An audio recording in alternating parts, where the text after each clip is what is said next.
Nick, Matt Hancock, in the last few minutes, has resigned as Health and Social Care Secretary. He's written to the Prime Minister, Boris Johnson, who has returned with a letter, as is protocol, and those have just been released to the media and circulated in the last few minutes. I can read to you from the letter that Matt Hancock has sent to Boris Johnson. He says, "I'm writing to resign as Secretary of State for Health and Social Care.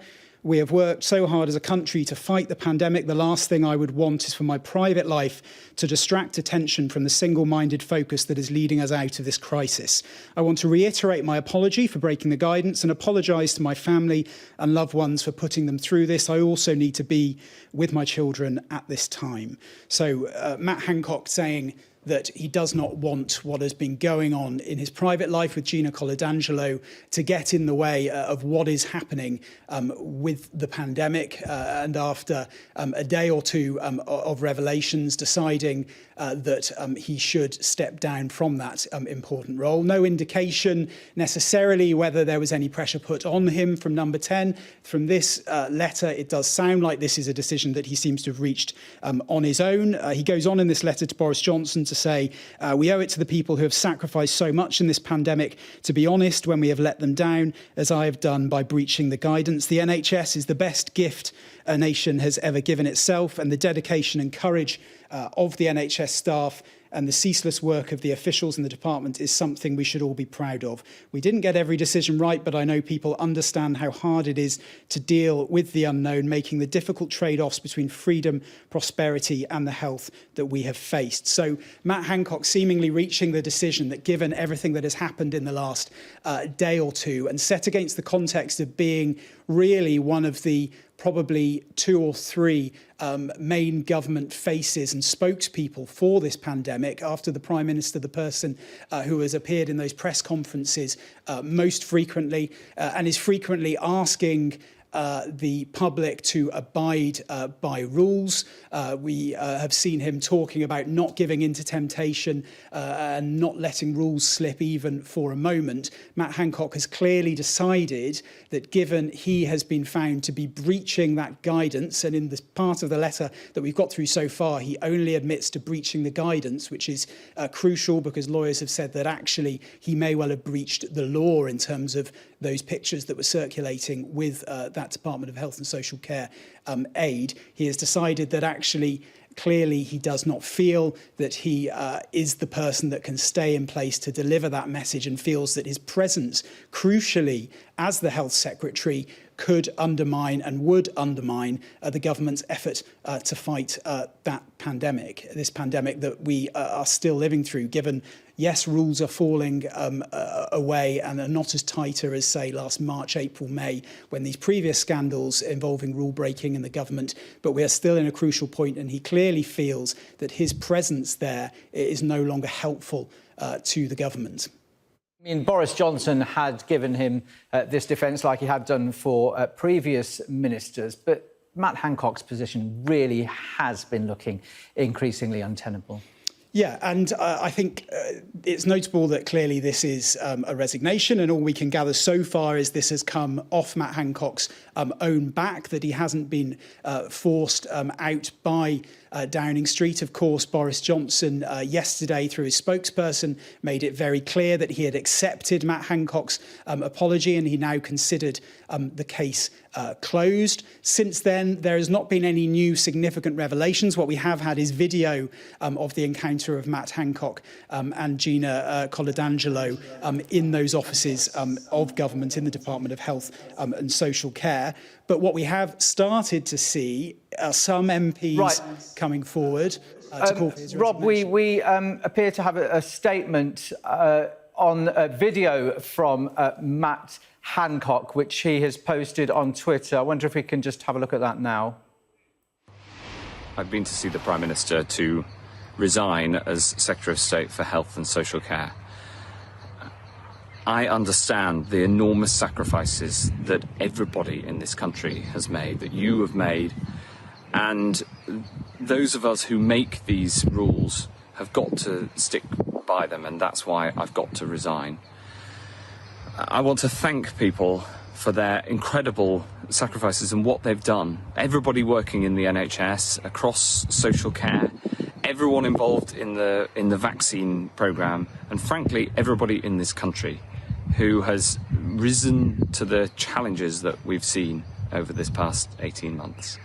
I'm very proud of what we've done to protect the NHS at the peak, to deliver that vaccine rollout, one of the fastest in the world, and I look forward to supporting the government and the Prime Minister from the backbenches to make sure that we can get out of this pandemic. We're so close to the end, and then build back better so that this country can fulfil its potential, which is so great. And I will do that with all of my heart. Well, that was Matt Hancock there, the Health Secretary, who, as we know, has just resigned. And you can see some of his letter there to Boris Johnson. Let's read you a little bit of it. I am writing to resign as Secretary of State for Health and Social Care. We have worked so hard as a country to fight the pandemic. The last thing I would want is for my private life to distract attention from, as he puts it, the single-minded focus that is leading us out of this crisis. I want to reiterate my apology for breaking the guidance and apologise to my family and loved ones for putting them through this. I also need to be with my children at this time. We owe it to people who have sacrificed so much in this pandemic to be honest when we have let them down, as I have done by breaching the guidance. The NHS is the best gift a nation has ever given itself, and the dedication and courage of the NHS staff and the ceaseless work of the officials in the department is something we should all be proud of. We didn't get every decision right, but I know people understand how hard it is to deal with the unknown, making the difficult trade-offs between freedom, prosperity and health that we have faced. And I'm so proud, he says, that Britain avoided the catastrophe, in his words, of an overwhelmed NHS, and that through foresight and brilliant science we have led the world in the vaccination effort. So we stand on the brink of a return to normality.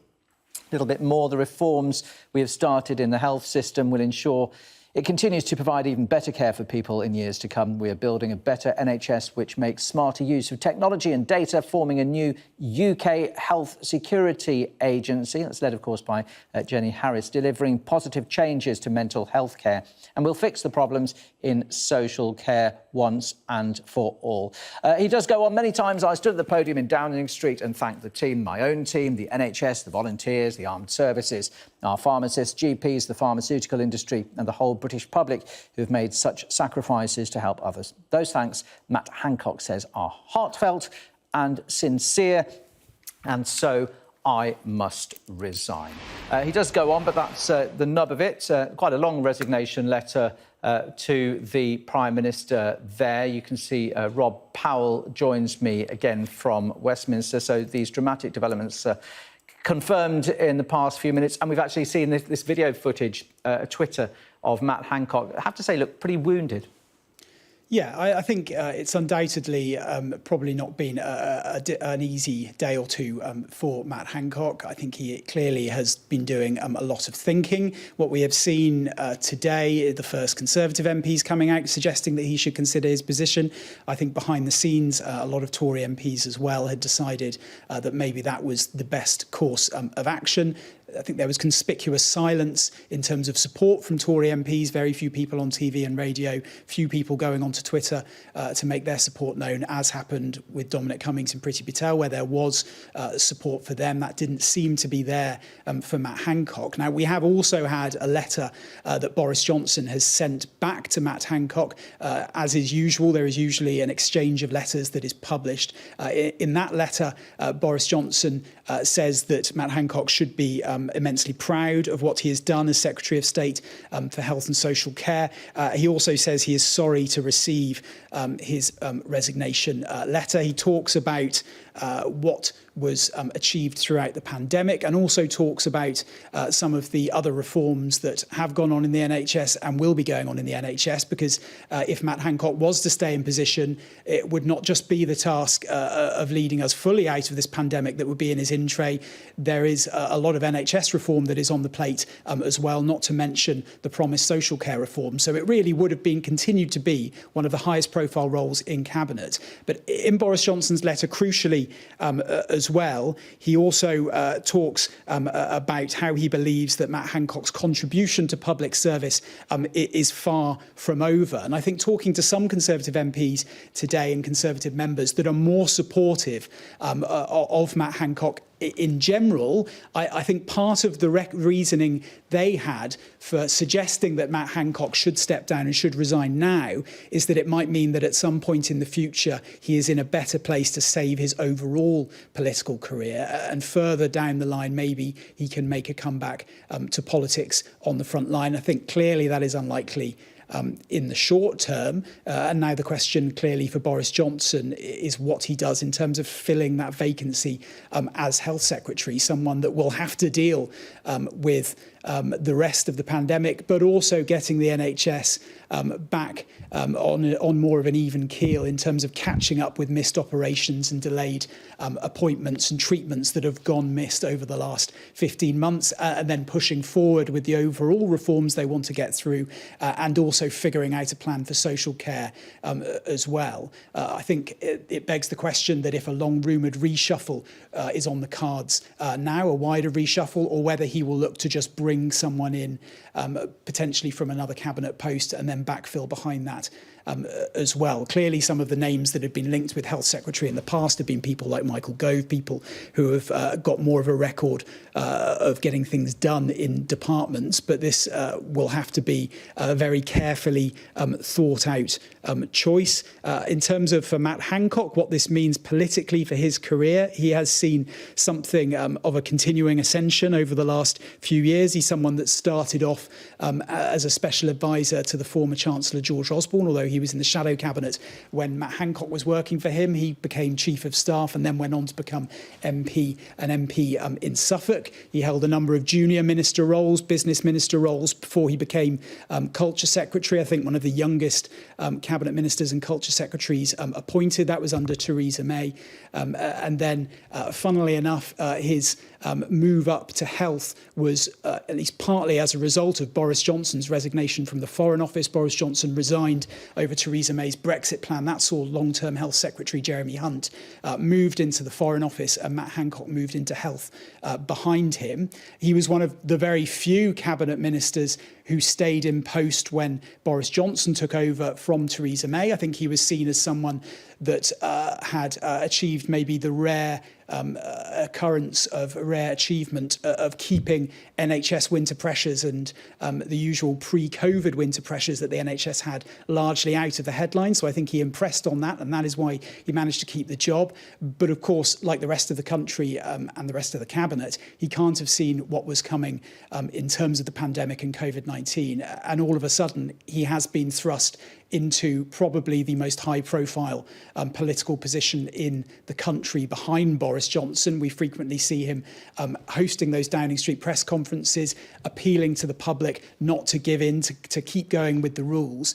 And in that resignation letter, he talks about the thanks that he's given the public and everyone else for abiding by the rules to get the country through the pandemic, and says that those thanks were sincere, and as a result, that is why he believes he has to resign. So clearly, Matt Hancock had been reflecting on the fact that it seemed increasingly difficult to reconcile the message he had been putting out in terms of abiding by restrictions and doing your duty with what he was photographed doing around a month and a half ago. I imagine as well it would have hit hard hearing from some of the bereaved families of people who had lost relatives to COVID-19. We've been speaking to one young person who lost her husband today, who talked really about how whilst everyone else was abiding by the rules, whilst they weren't hugging loved ones, weren't hugging people at funerals, Matt Hancock seemed to think that those rules didn't apply to him. So I think the fact that those people felt let down as well maybe weighed heavily on the mind of the Health Secretary, which is why he has now made this decision that he can no longer remain in post.